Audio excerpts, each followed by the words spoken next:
Pernah dengar kan, kalau mau rumah adem, katanya plafonnya harus tinggi. Nah, hari ini kita bakal bongkar tuntas anggapan itu, terutama buat kita-kita yang tinggal di iklim tropis. Kayaknya ini udah jadi rahasia umum ya, tapi apa bener sesimpel itu? Yuk, kita cari tahu bareng-bareng. Oke, kita mulai dari akarnya dulu ya. Kenapa sih gagasan plafon tinggi itu bikin adem? Kedengerannya masuk akal banget. Ini semua balik lagi ke satu prinsip fisika yang simpel banget, yang mungkin kita udah pelajari di sekolah. Udara panas itu ya naiknya ke atas.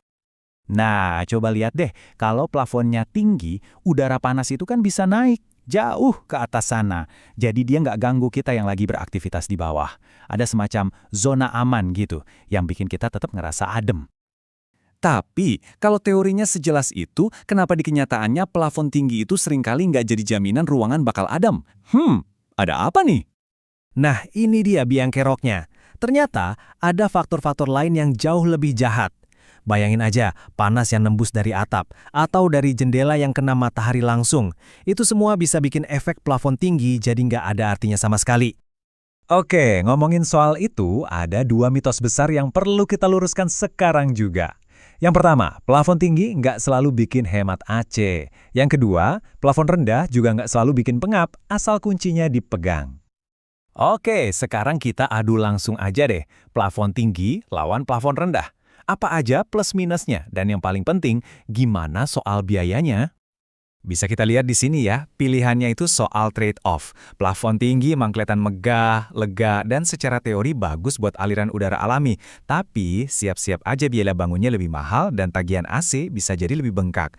Nah, sebaliknya, plafon rendah itu lebih ramah di kantong, baik pas bangun maupun pas bayar listrik AC. Cuma, yaitu, kita harus pinter-pinter ngakalin ventilasinya. Oke, lebih mahal itu seberapa mahal sih? Nah, kita coba bikin simulasi ya, buat ruangan standar aja, ukuran 4 kali 5 meter. Kira-kira nambah berapa ya biayanya kalau plafonnya kita naikin 1 meter? Dan jeng-jeng, ini dia angkanya. Hampir 3 juta rupiah. Dan perlu dicatat ya, ini baru perkiraan biaya tambahan buat finishingnya loh, belum yang lain-lain. Lumayan juga kan? Nah, ini nih yang sering bikin salah kaprah. Biaya bengkak tadi itu ternyata sebagian besarnya bukan buat nambahin bahan di plafonnya, tapi buat bayar material dan ongkos kerja di dindingnya, yang jadi lebih luas areanya. Kaget kan? Oke, jadi kalau plafon tinggi bukan dewa penyelamat, terus gimana dong solusinya? Apa ada cara lain yang lebih cerdas, lebih efektif, dan pastinya lebih ramah di kantong?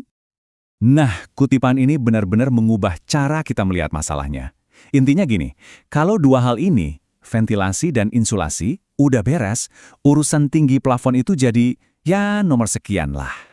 Jadi, ini dia resep rumah adem yang paling efektif. Kuncinya adalah prioritas. Nomor 1, selalu mulai dari atap. Ini benteng pertahanan pertama kita. Setelah itu, baru kita pikirin gimana caranya udara panas bisa keluar lewat ventilasi.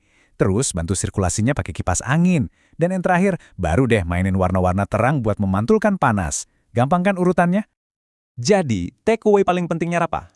Ini dia, atap dan jendela itu punya pengaruh jauh lebih besar ke rasa sejuk di rumah daripada sekedar tinggi plafon.